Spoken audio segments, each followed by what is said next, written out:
Владата и оваа година ќе инвестира во селски патишта, мостови, улици и други јавни објекти. Субвенцијата за локалните самоуправи е неповратна и изнесува 100% од одобрените трошоци или најмногу до 20 милиони денари. До 31 август, општините може да поднесуваат барања за изградба на локални патишта, улици, мостови, водоводи, добиточни пазари, младински и домови на културата. Финансиската подршка се исплаќа по принцип на финансирање на завршени инвестиции од страна на корисникот, односно локалната самоуправа, во висина од 100% од вредноста на одобрените трошоци.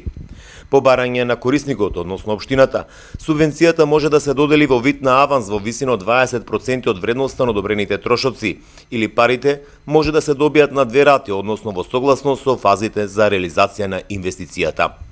Општините кои не завршиле со претходните проекти од 2013 и 2015 или немаат платено ДДВ за завршени градби, немаат можност да аплицираат за оваа мерка. Барателите локалните самоуправи не смеат да почнат со реализација на инвестицијата пред потпишување на договорот за кофинансирање со платежната агенција.